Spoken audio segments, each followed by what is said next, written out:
Good morning.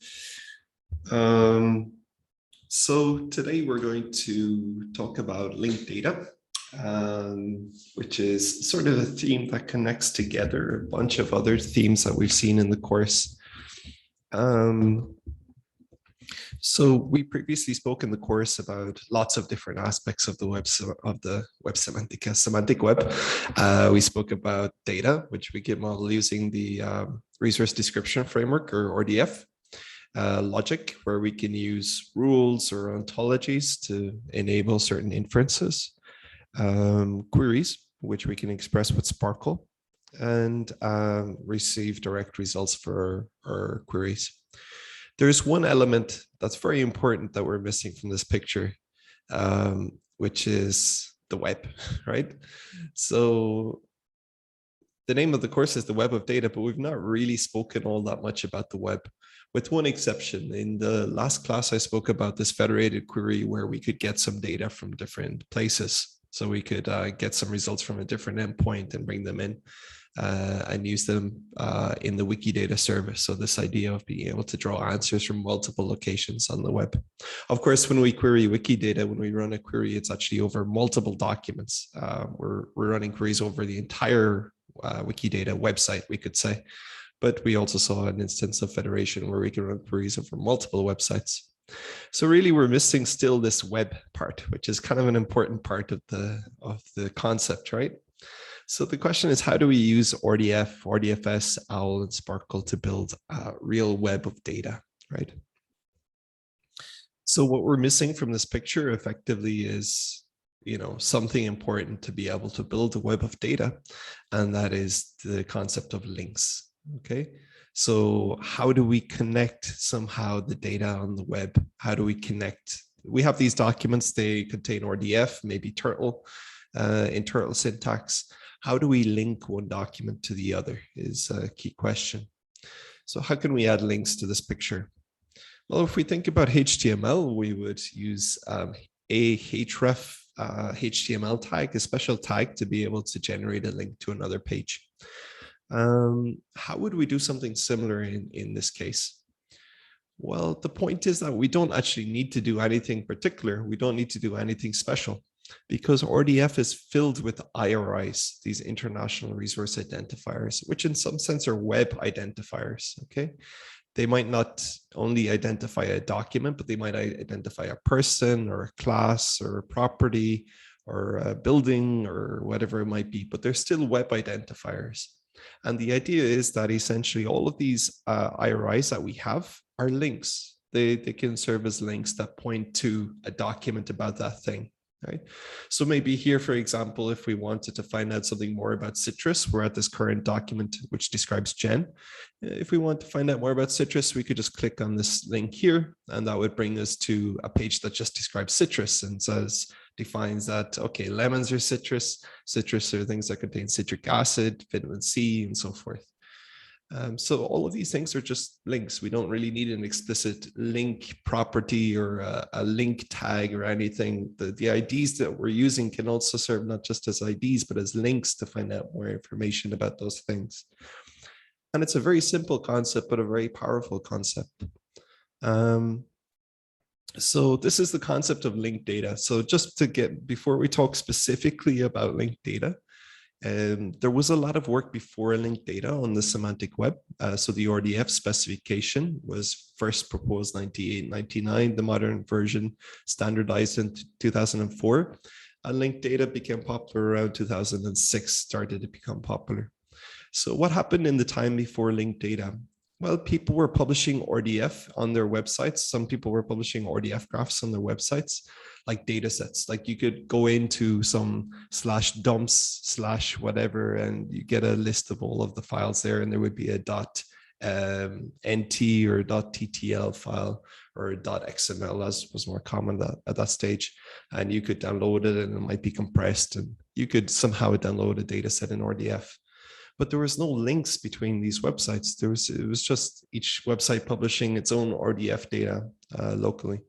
So there's no network effect or no way to reference and say, hey, okay, here we're describing recipes, but if you wanted more information about the ingredients we use, maybe your citrus or nutritional information, You could look at this website, right? There was no way to link these things. So there was no real web. It was just a bunch of RDF data sets that happened to be published on the web, but they could equally be XML, JSON, or whatever other thing. Really, these identifiers, these web identifiers, were not really well used. There were some exceptions to this pattern, but in general, this was the landscape. So the linked data era came along and said, okay, look, if we have this RDF format, the whole reason why we're using web identifiers and all these slightly ugly HTTP ... identifiers instead of something more simple is that really the idea is that these identifiers should point to things on the web, right? You should be able to click on them and get more data in RDF about that thing.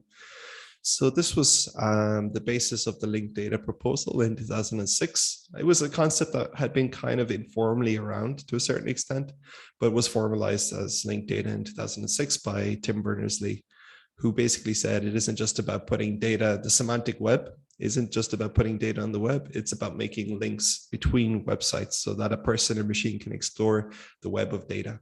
So essentially to form a web composed of RDF data. And then there was this mug. So we'll describe the mug at the end. But the core concept of linked data was based on these 4 principles. These were the 4 principles of linked data, which was to use URIs as names for things. So this proposal was before the new version of RDF that proposed to use IRIs. The difference between URIs and IRIs is that URIs, if we want to encode non-Unicode or non-ASCII characters, we have to use these %23 or 2E or these sorts of weird encodings that make the URIs look horrible. With IRIs, we can directly use accents and characters. We could use Japanese or Chinese characters or general Unicode. So use URIs or IRIs effectively nowadays as names for things. Use HTTP URIs so that people can look up those names. So we also have non-HTTP URIs like mail2, where there's things for DOI, digital object identifier, but the idea is to use HTTP ones. So you can click on those URIs and it will bring you to a page about that. To some data about that thing. When somebody looks up a URI, provide useful information using the standards. And here, this really means structured data, right? Return data, not just a README file or an article in human readable text, but rather data. So using something like RDF, RDFS, Sparkle. And finally, and most importantly, to form a web, include links in your content to other URIs so that users and agents can discover more things. So try to link to other websites in order to form the web. So these were the 4 principles of linked data. And there was a lot of interest in linked data and the concept of being able to link data on the web in this way. So we'll look at an example of what this looks like in practice. So this one will be based on TRAPPIST, which were the TRAPPIST solar system, which was discovered in the Atacama Desert by a telescope in the Atacama Desert. So in Wikidata, we have some descriptions about the star itself, which has a very interesting type name, an ultra cool dwarf star. So we see it's ultra cool dwarf and a red dwarf. So this is TRAPPIST-1. This is just one entity. We can get all of the data about the star. Okay, so this is essentially Wikidata publishes as well its data in a linked data format. And I'm going to simplify a little bit because in reality it uses IRIs here for everything, right? So we have some RDF graph here, just a little snippet of some of the data we can find about TRAPPIST-1, the star. And this is published online on the web at a document at this location here. Okay, I'm sort of abstracting a little bit because in Wikidata, these would all be Q. This would be Q2398, but it's a little bit difficult to read. So I'm just going to simplify a little bit and abstract. So we have an RDF document published at this location on the web. We can also, of course, if we want to, we could click on this, right? We can click on this node here, which is identified by an IRI and refers to a planet, TRAPPIST-1b, the second planet, let's say, found around TRAPPIST-1. So the idea is that this should bring us to another location where we get an RDF document that describes that planet, right? And here, if we click here on the other planet, it should bring us to another document on the web that describes that planet.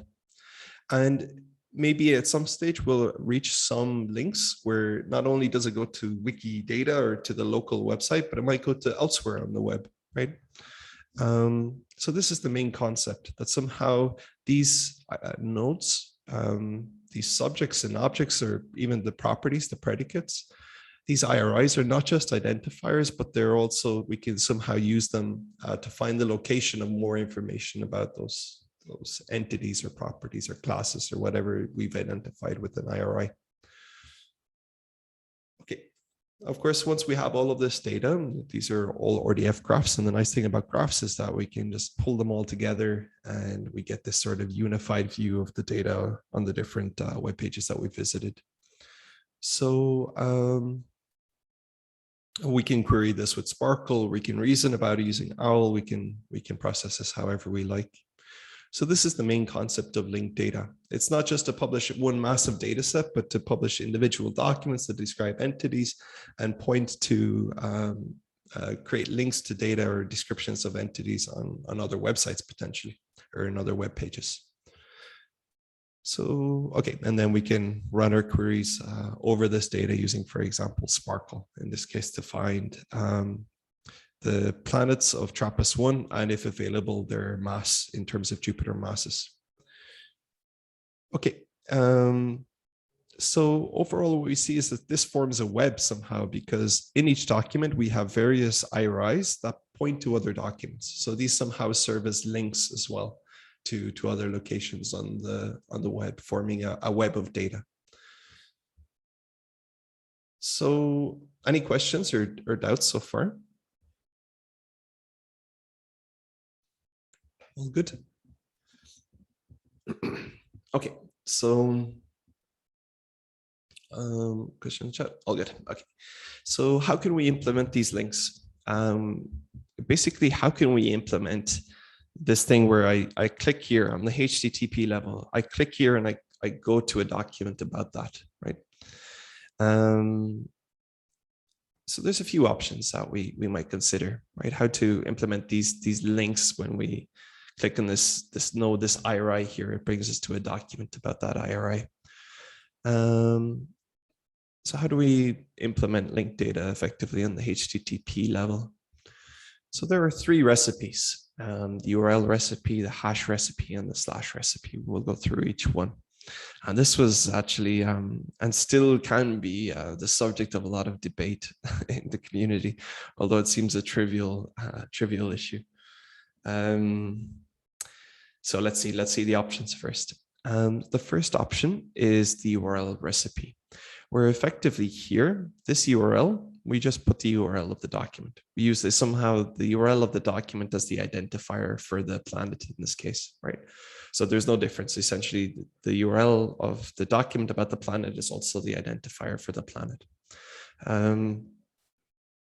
So in this case, we just use directly the URL of the document about that, and here the URL of the document about this planet. So this would be like using the URL of the Wikipedia article to identify the thing that the article describes, right? Or Wikidata or whatever. So this is straightforward, easy, no problem. Why not do that, right? So what's the problem? Why are there two other recipes? Why aren't we just done here? The issue is that the document itself is an entity, and we might like to describe the document as separate from the planet or the star or the person or the building it describes. The document is somehow a separate thing. So here we have some data about the planet, TRAPPIST-1c, and here we have some data in RDF about the document, the last time it was updated, who created the document, and so forth, right? So if we use the same identifier for the planet and the document about that planet, we can see that there's going to be some obvious problems when we start to merge this data, right? So if we merge the data, then we were just going to end up saying that TRAPPIST-1c is a planet whose parent is TRAPPIST-1, and it was created by Jane Smith and John Smith, like the planet itself. Okay. Or that the document is in the constellation Aquarius, right? So this doesn't make sense. So somehow this seems to be a poorly principled approach that will eventually lead to problems, because we'll want to describe the documents as well. They're also entities. So somehow we should reserve the URL for the document itself and not conflate the planet and the document about the planet.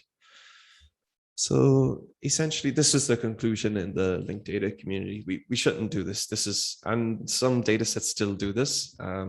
You know, certain Facebook embedded metadata that is very common on the web still just simplify things and use the document URLs. But it's not a well-principled approach somehow for this particular reason. So the conclusion in the linked data community, the consensus is that document URLs should only identify documents. Okay, so we shouldn't mix these two things, because ceci n'est pas une pipe. Somehow the image of the pipe is different from the pipe itself, or the document about the thing is different from the thing itself, right? Okay, so the second recipe for dereferencing is called a hash recipe. And it's a simple recipe that just sticks a fragment identifier on the end of the URL for the document to distinguish the document from the thing. So what's a fragment identifier? How does this work? Okay, so we're going to rule out this one. We can only use the URL recipe to identify documents. This is effectively the rule here, or we should only do that. The hash recipe, how it works is effectively we just stick a hash, this or a hash planet or a hash TRAPPIST-1 or hash I or hash me or whatever. We just stick a hash on the end of the URL of the document, and that's it. And we can identify potentially multiple elements in one document by using multiple hashes. So we could have hash TRAPPIST-1b, hash TRAPPIST-1c, you know, if we describe multiple elements in this document. So this fragment identifier you'll recognize from your browser. Usually it's to jump to a section of a web page, right? You jump to the third section directly. Those hash identifiers or fragment identifiers are, in theory at least, completely local, in the sense that only the client uses that. Your browser uses that to load the page and then jump to the right section. In theory, you don't actually send the fragment over HTTP. You just ask for this document here, you get it back, and then you use the hash or the fragment identifier to jump to the section. So this is sort of a nice trick to somehow be able to make sure that we still get the document, but we can have a different string as an identifier for the thing, in this case, the planet, and the document. Okay. So this URL here identifies the document. It's the location of a document. If we look it up, it gives us a 200 OK on HTTP. And this identifies the planet. You look it up and you get the document. So this serves somehow the purpose that we're looking for, right? We click on the identifier for the planet, it will fetch us the document. That's what we want about the planet. So on a HTTP level, we do what's called a GET, HTTP GET. This is the most common kind of request a web page, request some resource. Actually, when we do the GET, often the fragment identifier won't even be sent. So somehow it's just like getting back directly the web page. So we get a 200 OK, which means, okay, this is a location of a document. Here you go. Here's the document at that location. Okay, so that's the second option. Any questions or doubts? Good. Okay. So this is a relatively simple recipe, quite a popular one as well. So there is a third recipe, and between these two recipes, there has been quite a lot of debate in the community, which is maybe not the best focus of the community's energy, but This was mostly maybe 15 years ago, I guess, at this stage, around 2007. But the second option is the slash recipe. And the slash recipe effectively creates whatever, you can create whatever IRIs you want for your entities, for your properties, for whatever. Create whatever, so long as they're somehow globally unique, you're not conflicting with other identifiers elsewhere on the web, but you create your identifiers. And then there's a mapping from those identifiers to the document. So there isn't necessarily a relation between this identifier here and the URL of the document. Well, there's no syntactic relation. So how do we actually do the dereferencing then? How do we make sure that this IRI here, which might be unrelated to the URL, actually arrives to the URL? We use a special type of redirect. So effectively here, we have, for example, the data. In the data namespace, we identify the documents. And when a lookup is done there, we return the document with the RDF data inside it. And we have maybe some other namespace, it might even be on a different website that identifies the planet itself. So the idea is that when we look up this identifier here, we'll redirect to the document. We'll redirect to this URL here. So on the HTTP level, how it looks like is our agent finds this interesting node in its RDF graph, TRAPPIST1C, wants to find out more. Does a get on the IRI that identifies the planet?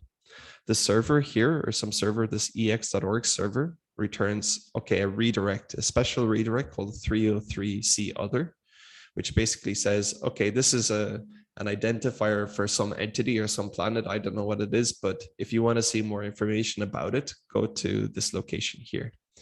And then afterwards, the agent can request the target of the redirect and get back the document. So now we separate the identifier for the entity and the document by this redirect, 303C other. And this means 303C other means, okay, what you've sent me is an IRI. It's not necessarily an identifier for a document, but here you can find a document about that here. Okay, so this 303C other is what implements what distinguishes the entity from the document. So both of these recipes are quite popular. So which is better and which is worse? Anyone see any possible advantages or disadvantages to hash or slash?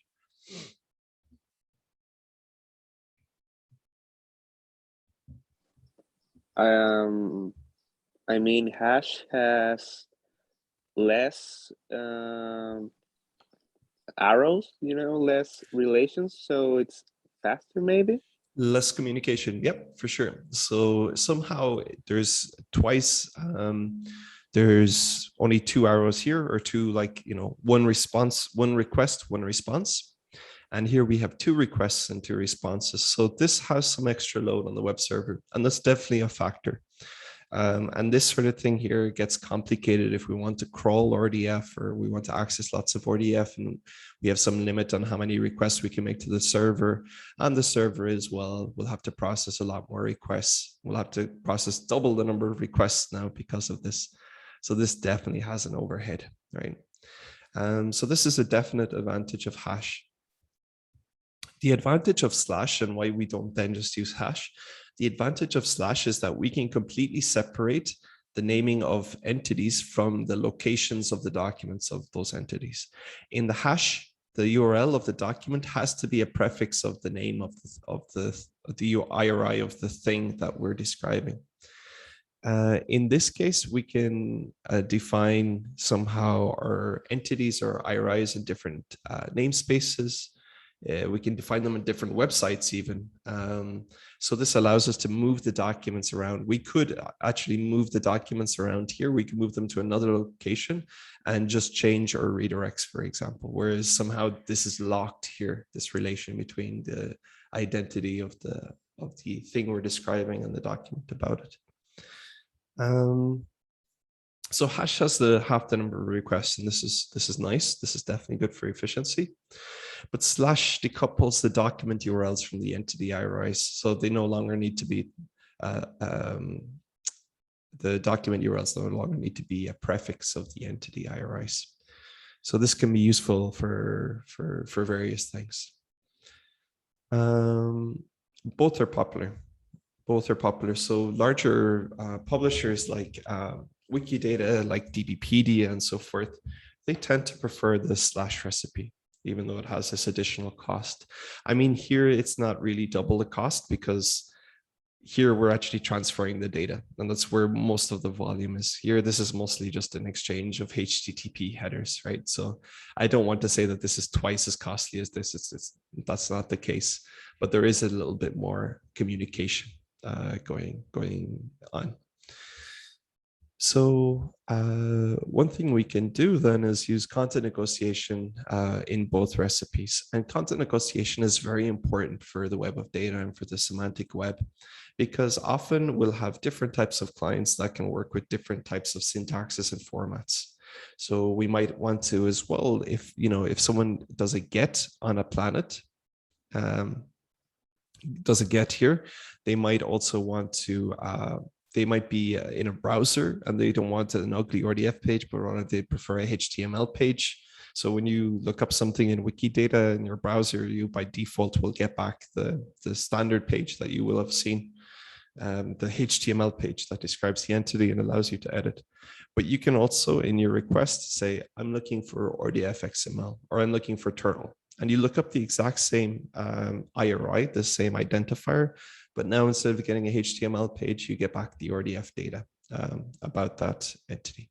So this is content negotiation, where you use accept header in your HTTP request to say, these are the formats or syntaxes that I'm looking for. You could also, as per default in a browser, you could ask for maybe a HTML page, and the server will respond with HTML if it has that format, right? So you can choose, maybe you prefer working with turtle or triples or RDFA. You can use content negotiation to be able to ask for the data in whatever format you like. There is one semantic aspect here that is important for web architecture principles, which is that you shouldn't return different things with different accept. So the content negotiation, the idea is that the content in whatever format you describe it should be somehow equivalent. Now, what exactly equivalent means formally is not very clear, but it should describe somehow the same thing. You shouldn't be describing documents that describe different things in different formats using content negotiation. There should be some sort of equivalence between the content in the different formats that you return with content negotiation. Of course, that's interpreted maybe a little bit loosely because HTML is a very different format from RDF, but there should be some equivalence. Maybe ideally you could parse from one to the other if you had an appropriate script. In terms of slash, it's a similar concept. The original get on the IRI of the node of the entity of the planet, the client asks for that, does a get, and says, I would really like some RDF XML as a response. In the 303C other, in the redirect, the server will figure out, okay, actually what you want here is this .xml document. So in the redirect, it will redirect to an RDF XML document about that thing. And then the second part is a standard get. So get this document, here you go, here's the content, 200, okay. So the redirect here essentially handles the content negotiation. And the same thing here, if we have a text to HTML, then the redirect will redirect to a HTML document about the entity that was looked up. So this is all compatible with web architecture, HTTP, and so forth. This is how we can implement this on that level. Time for a break until 10:55. Any questions or doubts?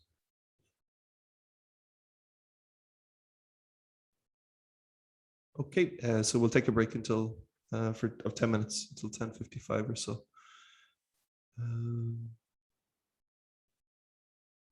So content negotiation.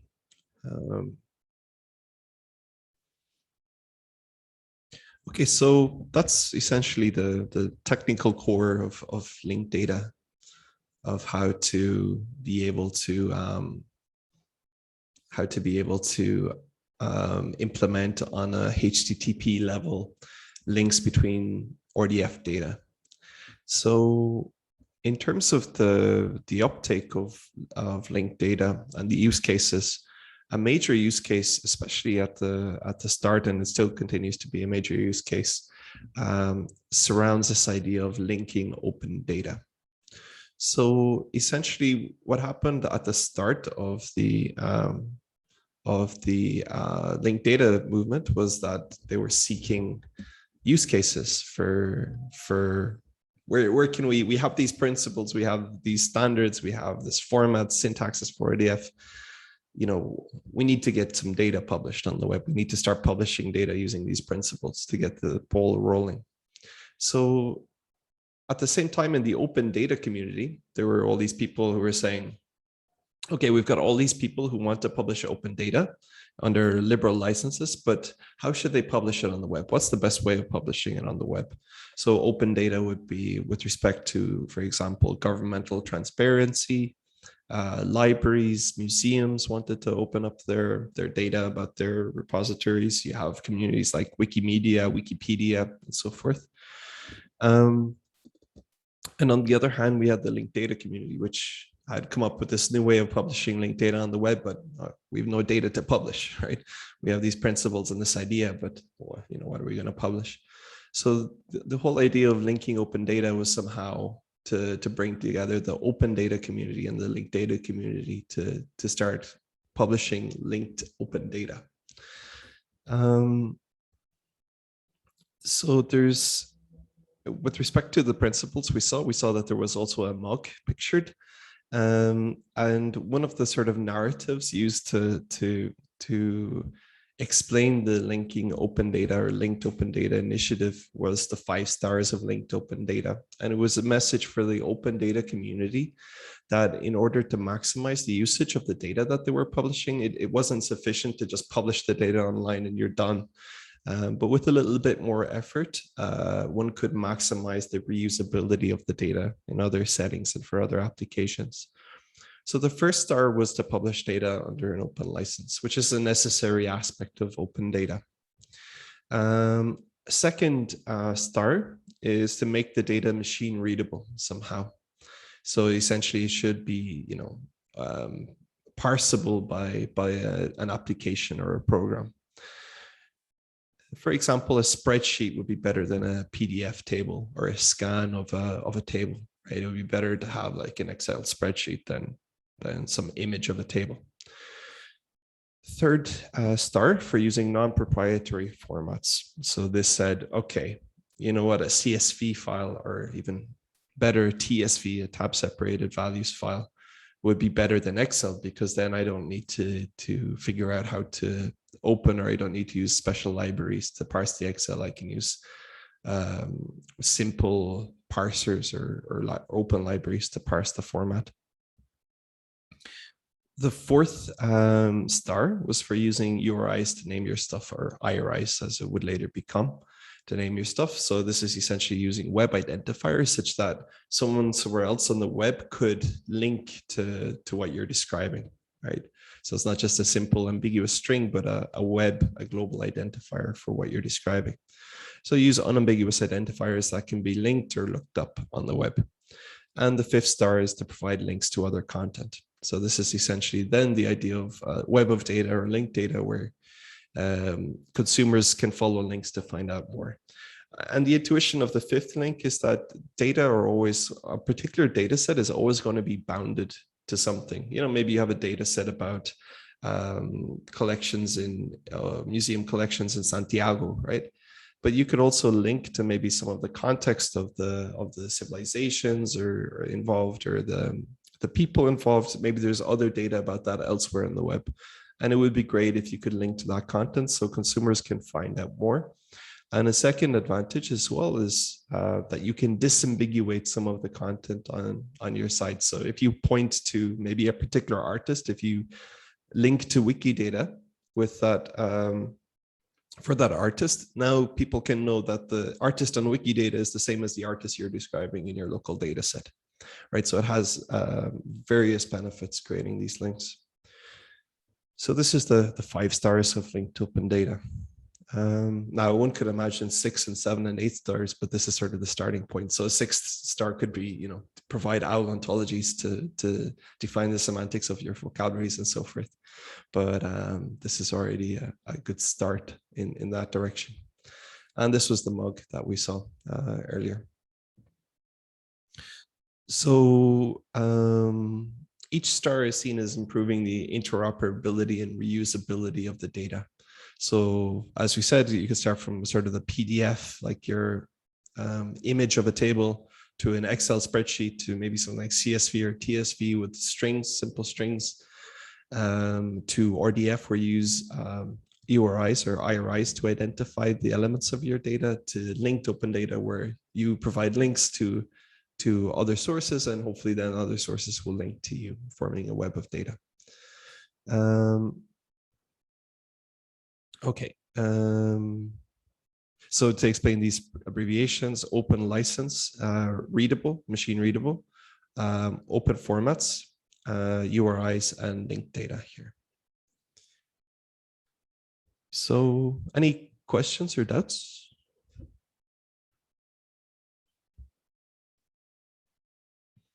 Okay, so publishing started maybe around 2006, and by 2007, people already saw the need for sort of an overview of the data sets being published following the linked data principles.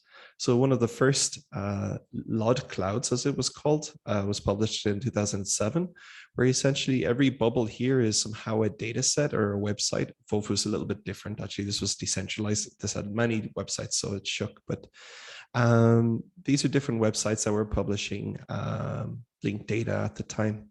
And here are the links between them, where more solid or bolder links indicated more links between, for example, DBpedia and MusicBrainz.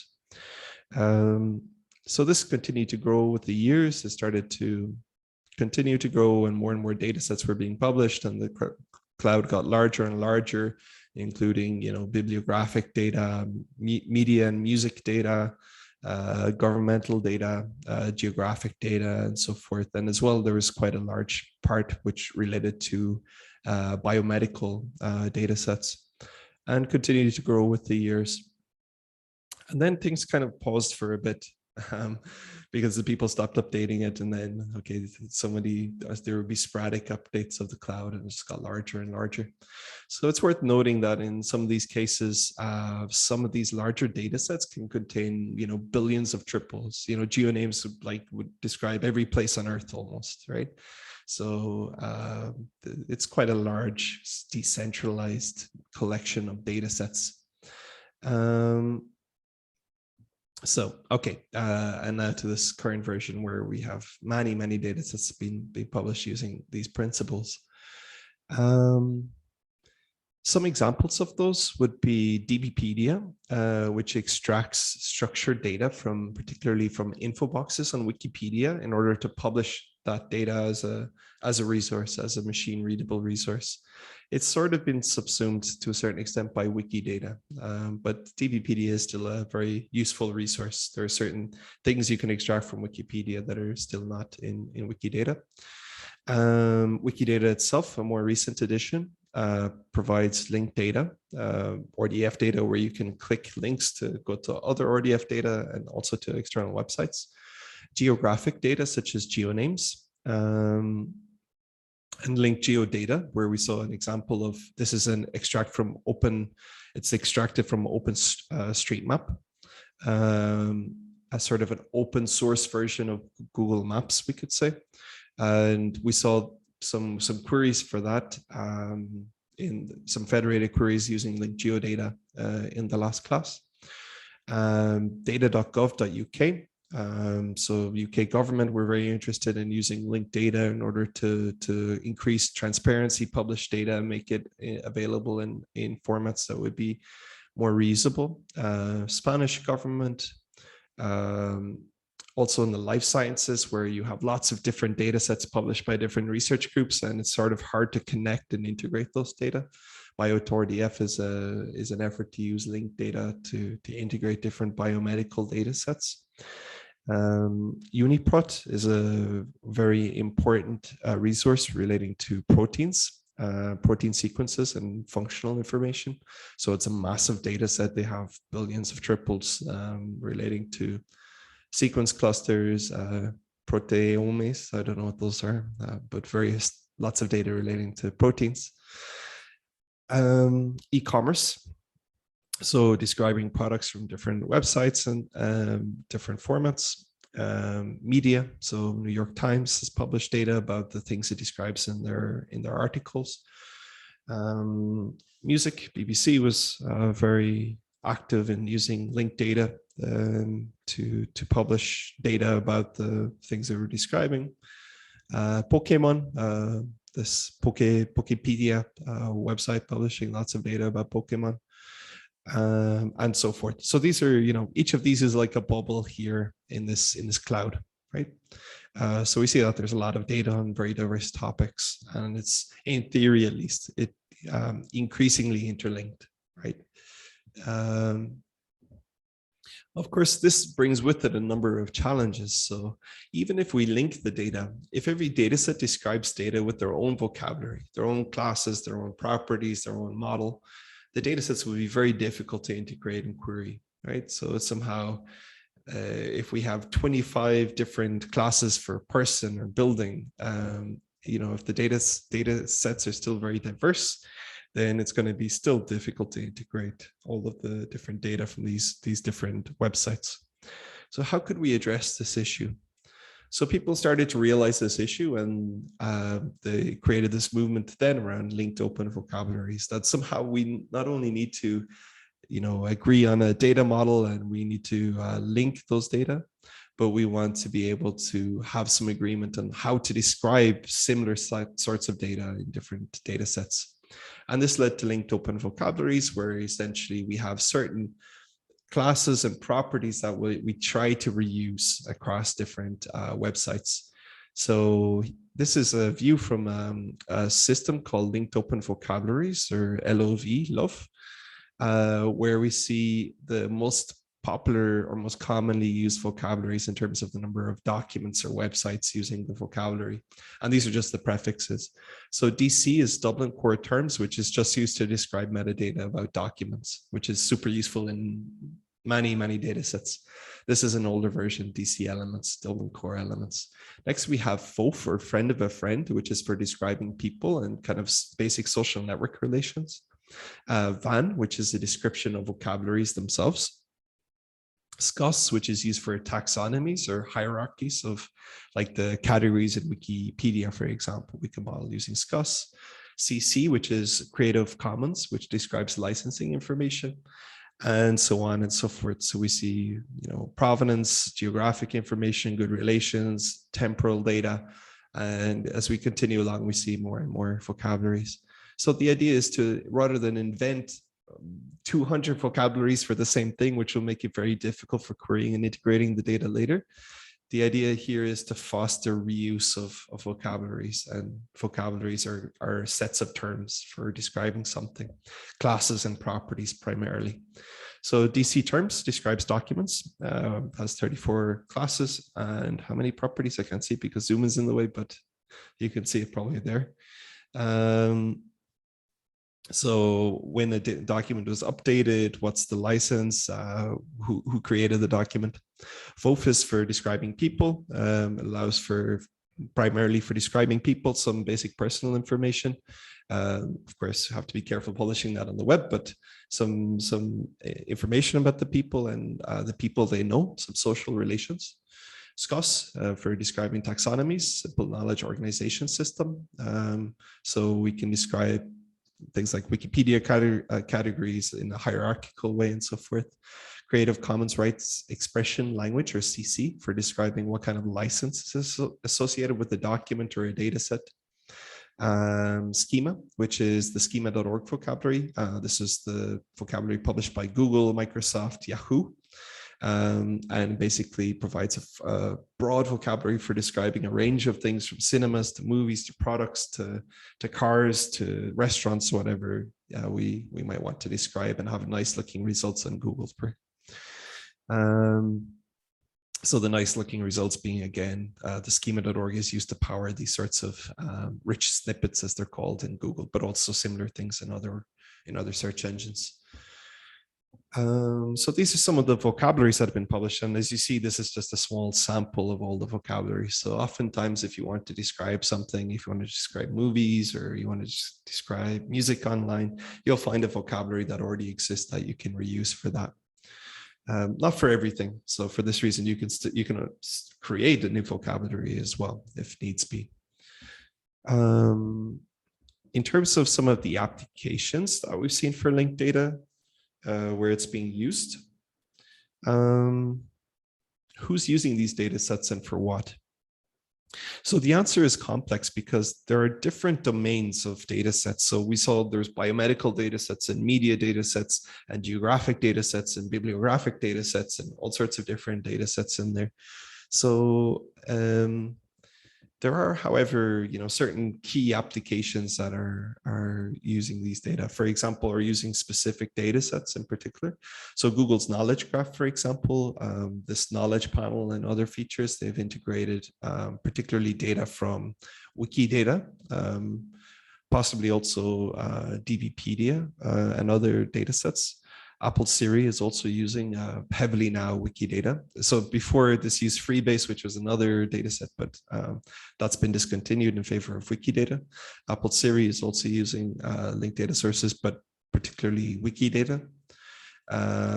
So we know this not because Apple has told us that, but because if you make edits on Wikidata, you can sometimes see that those changes reflected in answers that Siri provides. So for example, someone in a case of vandalism put that Stan Lee was dead before he had died in Wikidata, and Siri started reporting this to people that Stan Lee had died. So this was the only, the time synced up, and one can look at the revision history of Wikidata and find it there, and it's not in other commonly known repositories. So from this, we can surmise that Apple is using Wikidata. IBM's Watson, which is this system built by IBM in order to challenge the best human players at this US game show called Jeopardy. Was also using a knowledge base that was crafted from different linked data sets. So these were some specific applications, but there's also some applications that try to build on the infrastructure of linked data.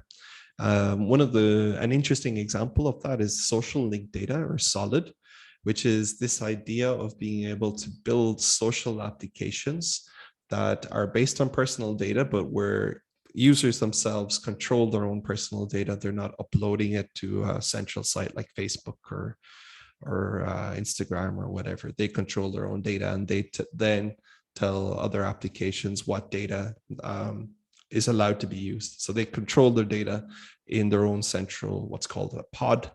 And essentially then applications become decentralized and can only access the data that the user permits for that.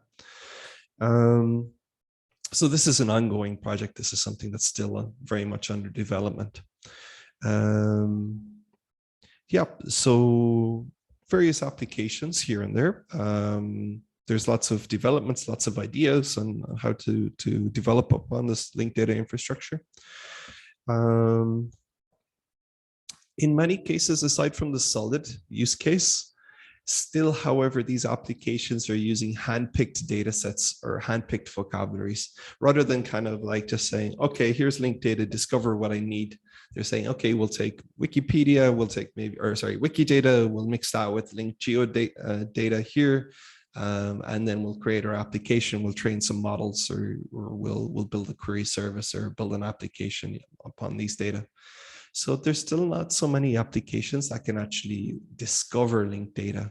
Considering it's a web, we ideally should be able to follow links and discover data that's useful for applications. And there's still certain challenges related to that, to building these sorts of applications. So any questions or doubts?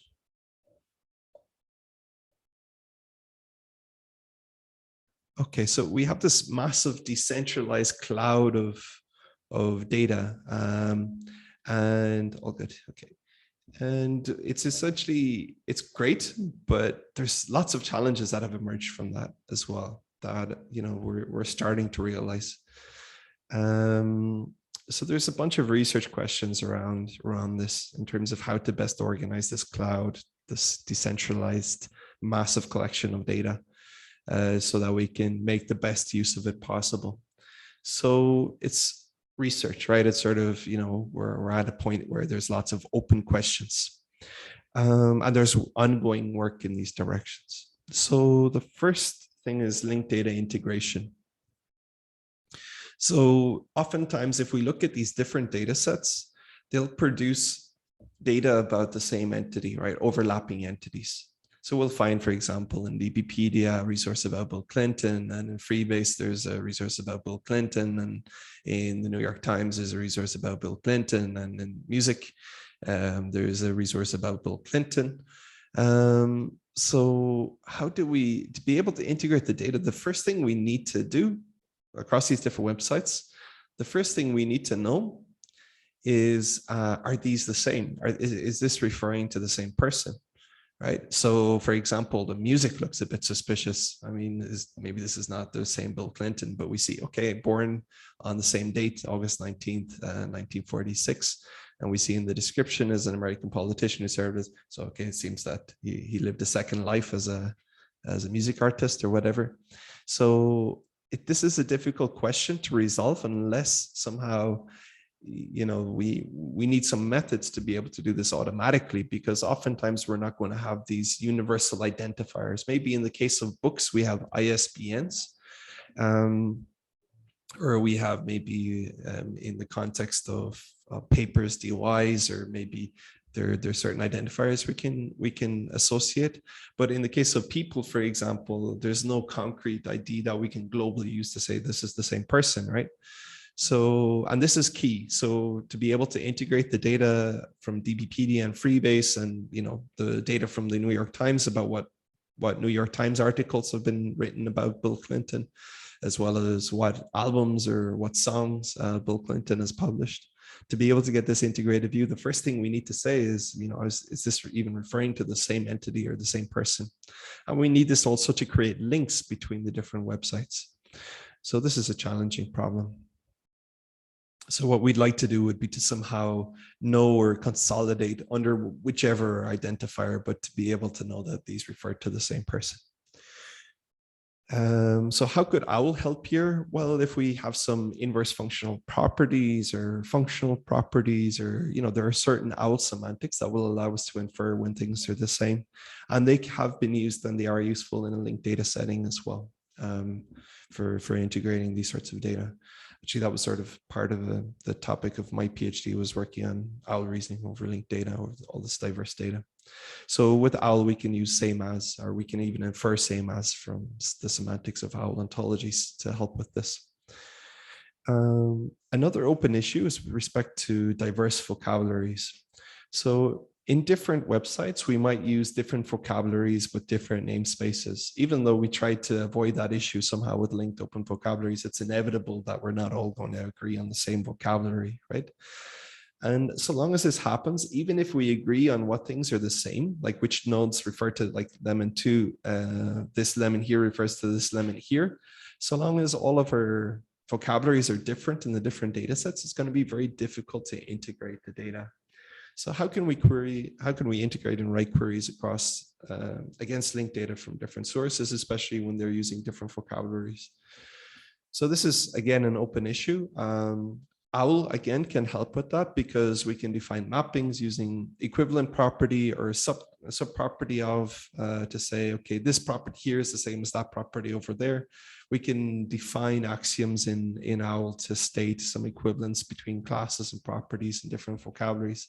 to help us integrate. And once we have that mapping, it can be used many times, right? But it's still an issue. Another open issue relates to just accessing the data in terms of access methods. So oftentimes we'll have different clients who will have different queries and we'll have different data sets. And sometimes our queries might involve data from multiple locations. And they may be relatively complex. They might require several joins, an aggregation, a group by, if we're talking about Sparkle, for example. So there's a question of how to efficiently solve such queries where we have distributed or decentralized users, like just users on the web who are interested in solving their query. And we have different data sets that can contribute parts of the puzzle for that query, right? So essentially this sort of decentralized querying of data, it's like a decentralized database at the scale of the web, is something kind of unprecedented that, there's still a lot of kind of open questions about how to do this sort of thing efficiently. So, linked data could conceivably become the world's largest database, right? Like a database the scale of the web. And this is sort of creates a lot of open questions. Another issue, of course, if we're talking about the web, you can't trust everything you read on the web, and that's becoming more and more obvious every day. The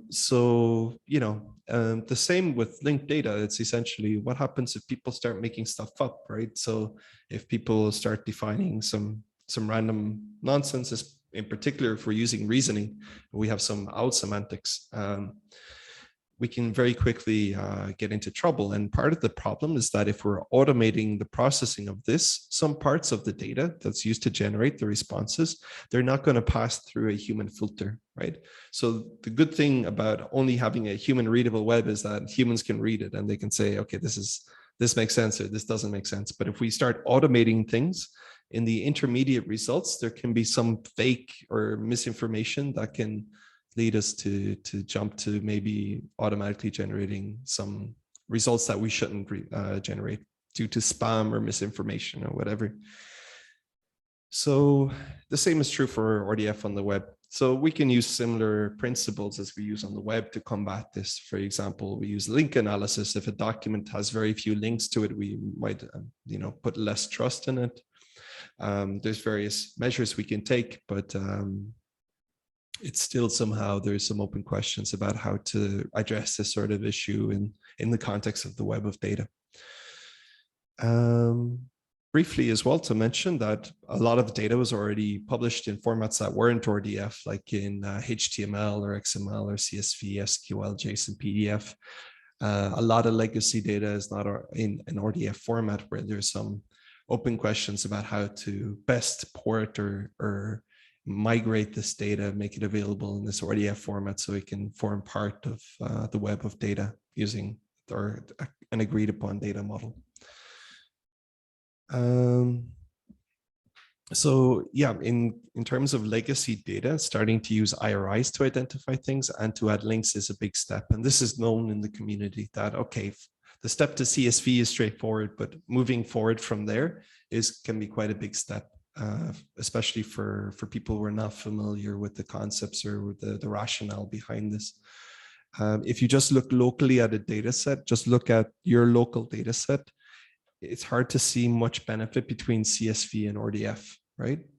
But if you have this concept of the web of data, of being able to connect your data and have other websites point to your data externally, not just to your data set, but to an element of your data from another website.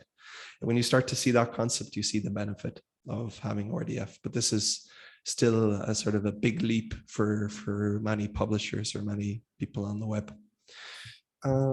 So there's a lot of open challenges still surrounding this concept of linked data, but it has the potential to start to move us in a direction of being able to interlink and publish data, machine readable data on the web in a more interoperable way. So, yep, any questions or doubts?